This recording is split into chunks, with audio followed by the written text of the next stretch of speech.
Industrial process plants contain many types of systems, and they can be very complex. One of the best ways to find your way around a system is by following diagrams.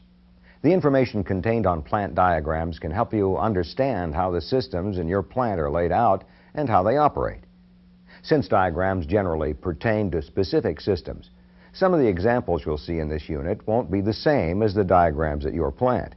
But many symbols and methods of reading diagrams are common to nearly all diagrams. So this unit will give you a good foundation to start from. In your work, you may use a couple of types of diagrams to locate equipment in your facility. In this part, we're going to concentrate on two of the most common types: equipment arrangement diagrams and elevation diagrams.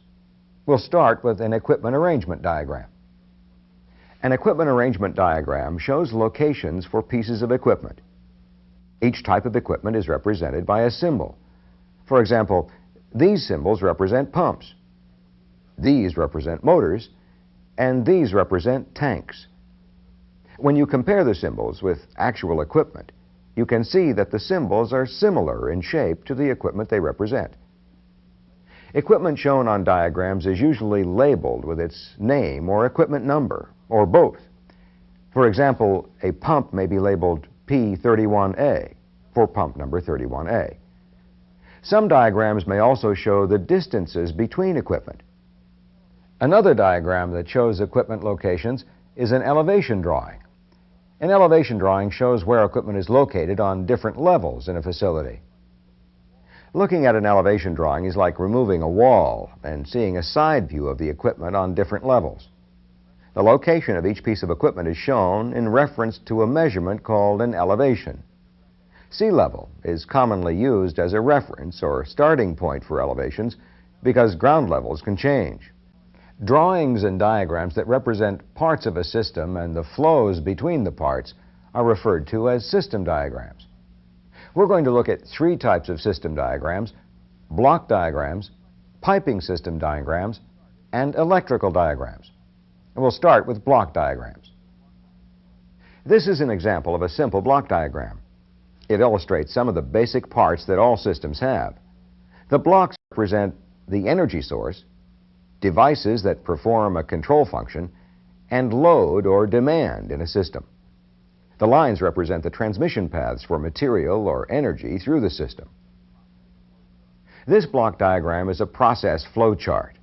The boxes represent pieces of equipment in a chemical process, and the lines represent flows. This type of diagram is often used to describe a process system. Piping system diagrams provide more detail than block diagrams. This diagram is a kind of piping system diagram called a flow diagram. It uses lines to represent process flows and symbols to represent process equipment, including tanks, pumps, and valves in the system.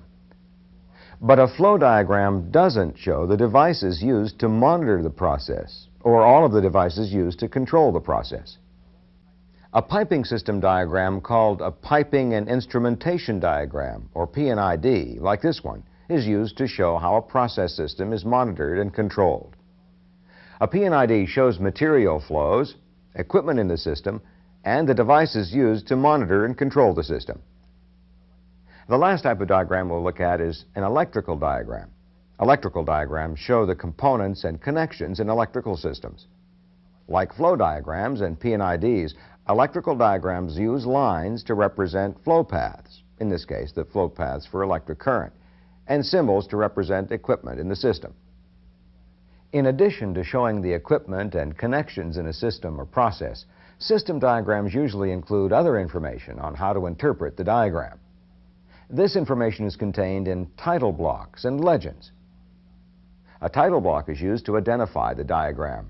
It usually includes a description of the diagram and an identification number.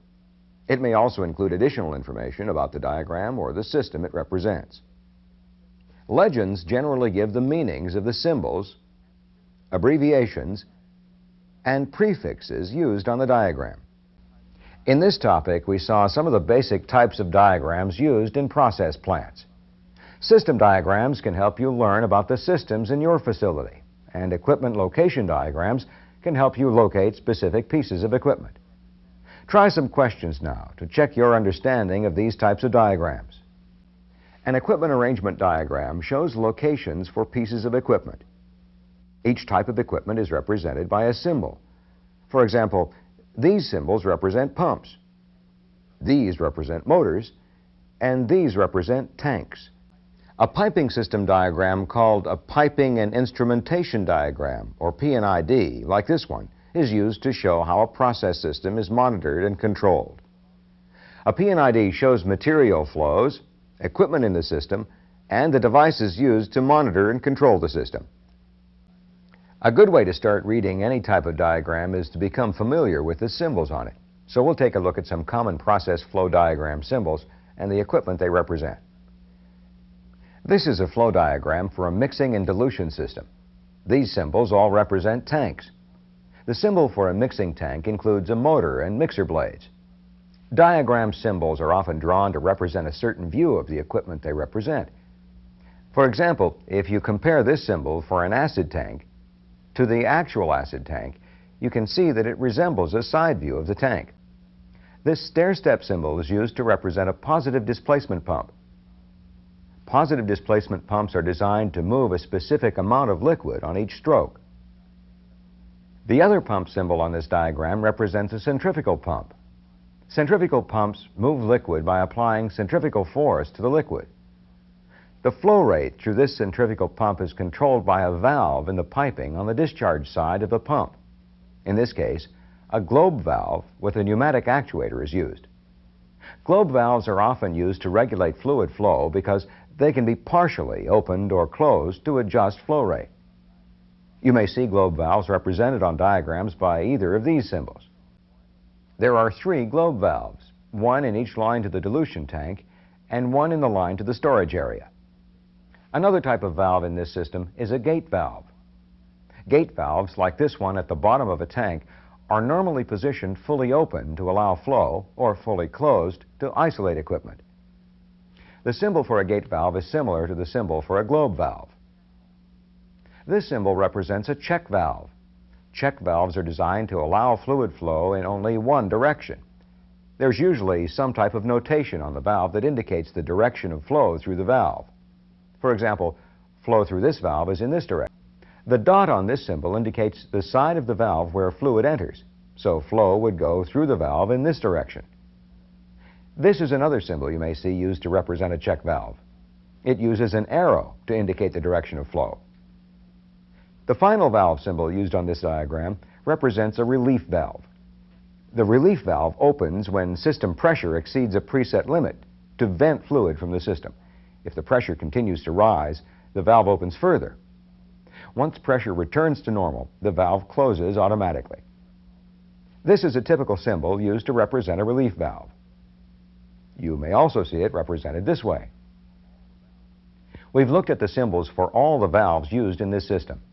Other systems may use other kinds of valves. For example, many systems use safety valves to relieve pressure. Safety valves are designed to pop open when system pressure exceeds a preset limit and stay open until system pressure drops below the pressure at which the valve is set to open. This is a common symbol used for a safety valve. You may also see it represented this way. Another common type of valve used in process systems is a butterfly valve. Here is the symbol for a butterfly valve. The dot on the symbol represents the valve stem. The slanted line represents the valve disc. It takes only a quarter of a turn to move the disc from fully open to fully closed. Ball valves are similar to butterfly valves because they take only a quarter turn of the valve disc to go from fully open to fully closed. A ball valve has a ball-shaped disc with a hole through it. Ball valves are also sometimes represented using this symbol.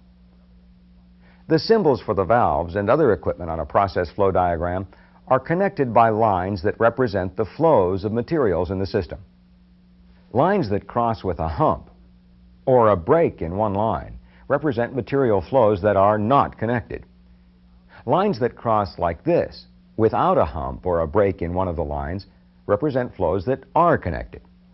The same material flows in all 4 legs of the piping. Some diagrams include codes which indicate piping diameter or the piping material specifications. The codes are helpful in locating and identifying specific pipes in a system. Well, we've covered a lot of common symbols so far. Many fluid systems you work with will have tanks, pumps, and valves. Process systems typically contain more valves than any other kind of equipment. Some are operated manually with a hand wheel or a lever. Others are operated by devices called actuators. The most common actuators are pneumatic or air-operated actuators, motor-operated actuators, solenoid-operated actuators, and hydraulic actuators. The symbol for a pneumatic actuator resembles the side view of an actuator. The other symbols consist of a box containing a letter designation. Some common designations are M for motor, S for solenoid, and H for hydraulic. Here we've used a gate valve symbol to show how the combined valve and actuator symbols would appear on a diagram. If an actuator isn't shown for a valve, or if the actuator symbol looks like a T or an upside-down L, it means that the valve is operated manually. In many processes, heat is transferred from one fluid to another at some point, so these processes usually have at least one heat exchanger. Depending on the application, heat exchangers can heat or cool a process fluid. Let's look at an example.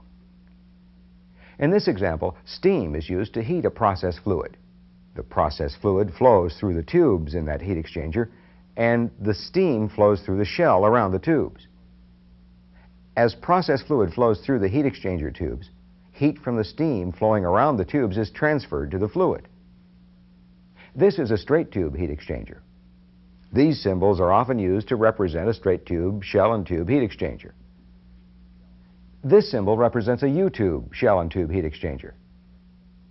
You may see this symbol used to represent either type of heat exchanger. Each of these symbols has lines that represent the inlet and outlet for the two flow paths through the heat exchanger. One pair of lines represents flow through the tubes in the heat exchanger, and the other represents flow through the shell around the tubes. In this topic, we've looked at some equipment symbols commonly used on flow diagrams. An understanding of diagram symbols will help you identify the types of equipment in the systems you work with. Take some time now to try some practice questions on what you've learned. Gate valves, like this one at the bottom of a tank, are normally positioned fully open to allow flow, or fully closed to isolate equipment. The symbol for a gate valve is similar to the symbol for a globe valve. The most common actuators are pneumatic or air-operated actuators, motor-operated actuators, solenoid-operated actuators, and hydraulic actuators. The symbol for a pneumatic actuator resembles the side view of an actuator. The other symbols consist of a box containing a letter designation. Some common designations are M for motor, S for solenoid, and H for hydraulic. This is a straight tube heat exchanger. These symbols are often used to represent a straight tube, shell and tube heat exchanger. This symbol represents a U-tube shell and tube heat exchanger. You may see this symbol used to represent either type of heat exchanger. Each of these symbols has lines that represent the inlet and outlet for the two flow paths through the heat exchanger. One pair of lines represents flow through the tubes in the heat exchanger, and the other represents flow through the shell around the tubes. Systems and processes can be described by several types of diagrams. One very basic type is called a block diagram. It uses blocks to represent system components or process steps.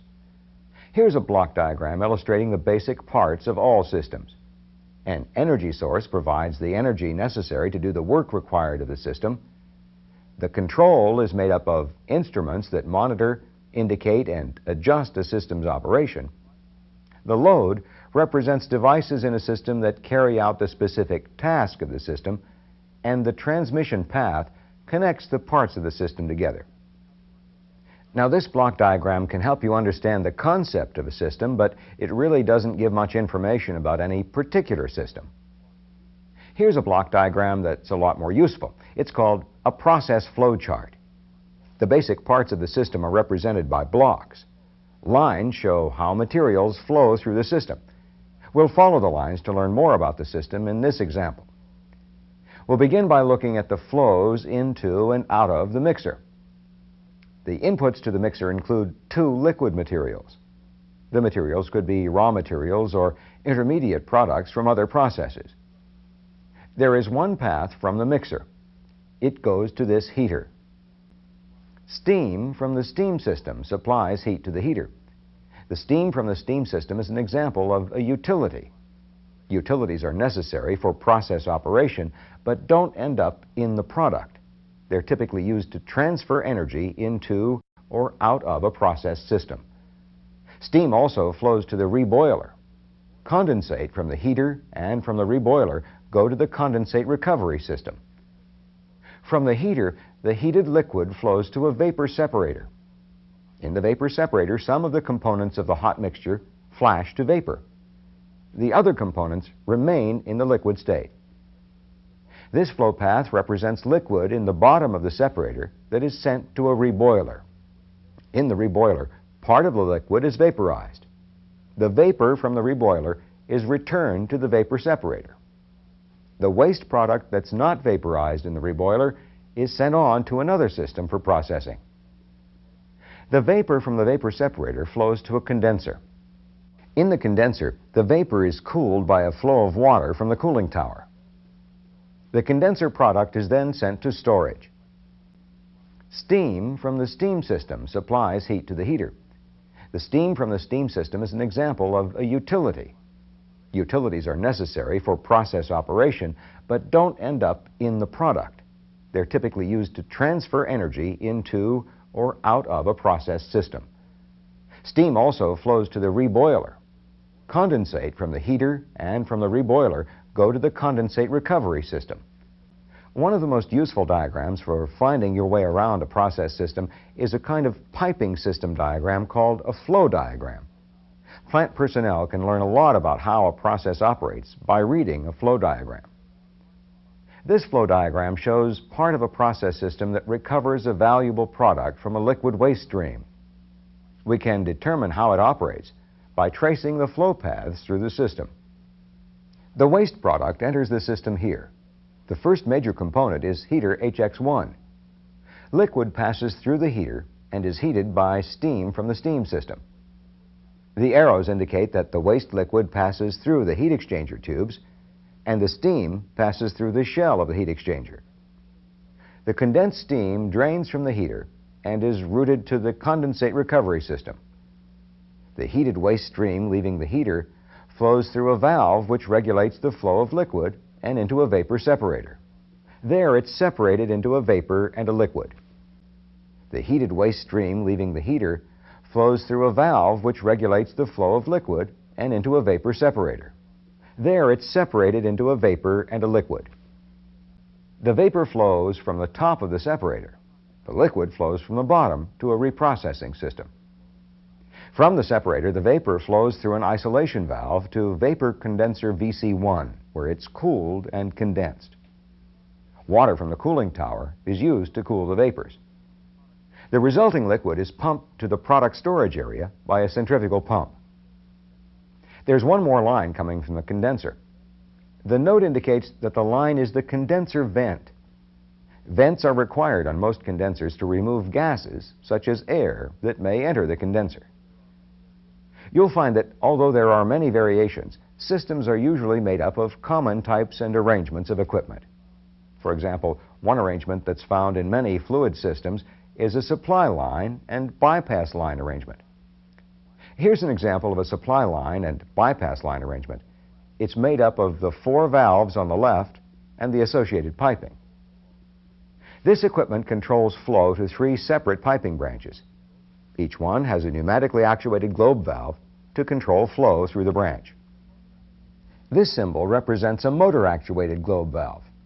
An automatic control system operates the actuator to regulate flow through the valve and the supply line. These symbols represent 2 gate valves that function as isolation valves. It's a manually operated globe valve. The line it's in is a bypass line, and the valve functions as a bypass valve. We've indicated that the bypass valve is closed by filling in the symbol. This is a common way to indicate that a valve is normally closed while the system is operating. The bypass valve can be used to control flow manually if the automatic control valve malfunctions. If that happens, the isolation valves can be closed and flow through the supply line can be adjusted manually using the bypass valve. In this topic, we looked at how to read block diagrams and flow diagrams. The diagrams you work with may be more complex than the ones we've shown, but the more you work with diagrams, the easier it will be for you to understand how systems operate. Try some questions now to practice reading flow diagrams.